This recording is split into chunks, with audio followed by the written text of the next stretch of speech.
Hi guys! Today I'm reviewing the Ninja air fryer. This is different from the Ninja Foodi, which is a pressure cooker and air fryer, and I have done a review of that. If you want to see it, I'll put a link right below this video. It's 13.5 inches tall, 11 inches wide, and 13 inches deep. The cord length is 31 inches. It's about 100 degrees out today, so I figured this was the perfect time to review this air fryer. I don't want to cook anything in my regular oven, it's just too hot. The Ninja comes with this basket. The ceramic coated basket holds 4 quarts. Steel multi-layer rack. And the ceramic coated crisper plate. The plate simply sits in the basket, just push it down. You can use the rack on top of the plate to cook more food. When you first get the unit, wash the basket, crisper plate, and rack in warm soapy water and dry. They're also dishwasher safe. You can put food directly in the basket, on top of the crisper plate or rack, and just slide the basket into the unit. If you're using your own baking dish, you don't have to use the crisper plate. The unit comes with a user manual and a quick start guide. There's a cooking chart with time and temperature for different meat, frozen foods, and fruits and vegetables. There are also 20 recipes for French fries, jerky, chicken, fish, and dessert like brownies and baked apples. There's an air intake vent on top, so don't block it. There's also an air outlet unit in the back. When you're using the unit, make sure you don't put it against the wall. There should be space around it for air circulation. The control panel has different function buttons for air fry, roast, dehydrate, and reheat. Temperature arrows to adjust temperature, and time arrows to adjust cooking time with any function. The start pause button is to start or stop cooking, and the power button is to shut off the unit. If you don't use the unit for 10 minutes, it goes into standby mode. When you use any function, heat for 3 minutes before cooking. When you use any function, the default temperature is going to be displayed. With roast, the maximum temperature is 400 degrees Fahrenheit, and the minimum is 250 degrees Fahrenheit. For air fry, the default is 390 degrees Fahrenheit, goes up to 400, and the minimum is 300. For dehydrate, you can go down to 105 degrees and go up to 195. For reheat, the default is 350, you can go down to 270 and go up to 400. There's a handy sticker on the unit that gives you time and temperature for popular foods like chicken and French fries. When you're cooking, you don't have to use oil with any ingredients, but it'll look and taste better if you use about a tablespoon of oil. This is not meant to be used as a deep fryer, so don't put large amounts of oil in it. To clean, you can hand wash the basket, plate, and rack, or put them in your dishwasher. The outside of the unit can be cleaned with a damp cloth. To get rid of any food residue, you can clean the heating element with a brush. Let's try making frozen mozzarella sticks. I've put the crisper plate in the basket. According to the booklet, frozen mozzarella sticks should be air fried at 375 degrees Fahrenheit for 8 to 10 minutes. For an 11-ounce box, I'll heat the unit for 3 minutes, press on, air fry, temperature is 375, 3 minutes, and start. The timer counted down, and now we can cook the mozzarella sticks. The outside of the unit does get hot. The basket is also very hot. This is an 11-ounce box of frozen mozzarella sticks. It's best if food is in a single layer.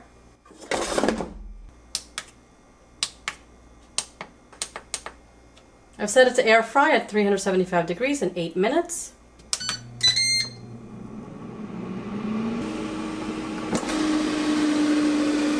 There were about 30 seconds left on the timer. I did smell the mozzarella sticks, so I figured they were done. They definitely look done, and there's a little bit of cheese coming out of one of them, so I know they're done. You could press start pause anytime to pause cooking, take the basket out, check the food, and when you put the basket back in, press start pause again, and it'll just finish the rest of the cooking time. Turn the unit off. The outside again is very hot, so use oven mitts if you're going to move the air fryer. Use non-stick tongs to remove any food because the plate is non-stick. You don't want to scratch the surface.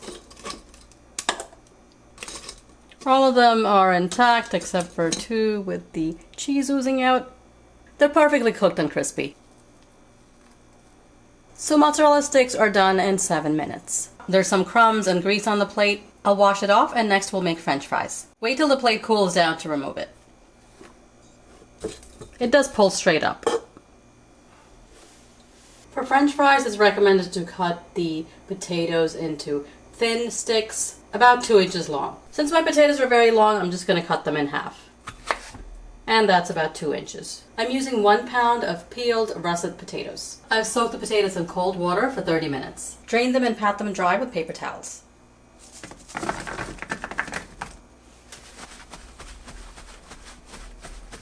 Toss the potatoes with 1 tablespoon of vegetable oil or canola oil.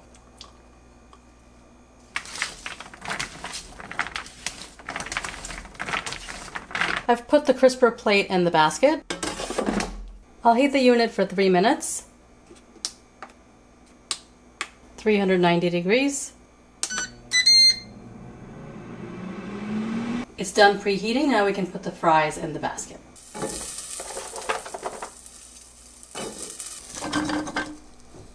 Just shake them to make sure they're even. They won't be in a single layer.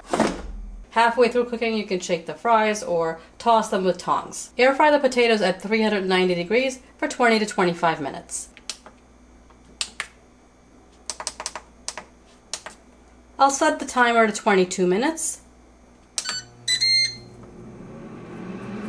It's been 10 minutes. I'll press pause. Toss the fries.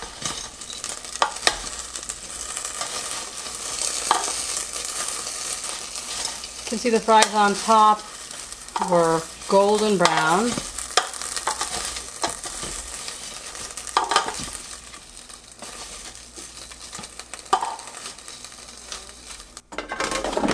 Press start and it'll finish the rest of the cooking time. I'm going to go ahead and check the fries.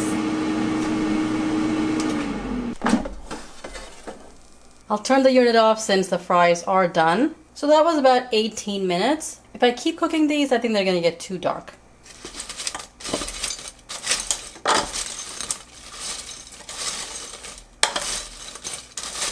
Most of them are golden. You can see some of them are white, but they are cooked.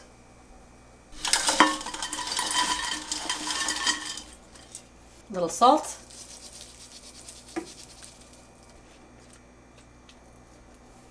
Most of them are crispy and they were done in 18 minutes. To get them very crispy, you have to let the fries get to this stage where they're very dark brown, but I think that some of them might burn if you let them cook too long, so I wouldn't recommend cooking them for more than 18 minutes. Definitely use a tablespoon of oil. If you don't, the fries will have a weird dry texture. Next I'll make chicken wings. This is 2 pounds of wings that are washed and dried. I've cut the whole wings in 2 pieces into the drumettes and the little wings. I'll season them with salt, garlic powder, and ground black pepper. I'm not going to add any other seasonings because they're going in my sweet and spicy sauce. If you want that recipe, I'll put a link right below this video. Mix this up. The crisper plate is in the basket. To add oil or not is up to you, but I like to add a tablespoon of oil with the chicken wings so they have a nicer appearance. The skin just looks prettier and it'll be a little bit crispier. Again, heat the unit for 3 minutes first. 3 minutes are up, we'll put the chicken in.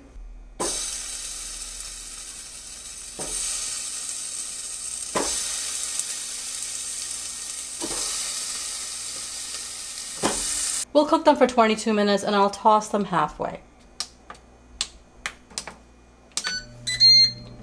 It's been 10 minutes.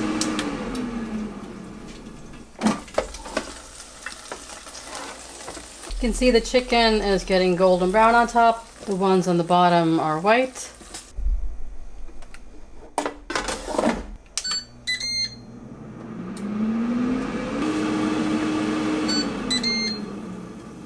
The chicken cooked for 22 minutes.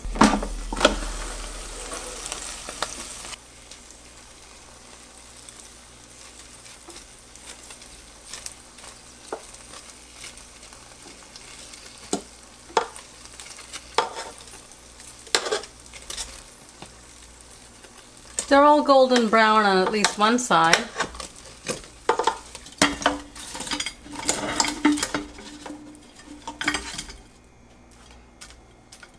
Some of the oil from the basket came out, so it's best to just remove the chicken with tongs instead of pouring them out.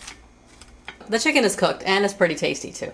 Is it as crispy as deep fried chicken wings? Of course not. But it is crispy and they're fully cooked in 22 minutes. These are regular wings. Some chicken wings are very big, and if you're getting those, then I would suggest cooking them for a few more minutes. So you saw how the ninja did on the frozen mozzarella sticks, French fries, and chicken wings. As for the volume, when the ninja's on, it sounds like a loud fan. It's not too loud, but you could definitely hear it. So this ninja can make a pound of French fries in under 20 minutes and 2 pounds of chicken wings in 22 minutes. If you want to get this ninja, I've put a link right below this video.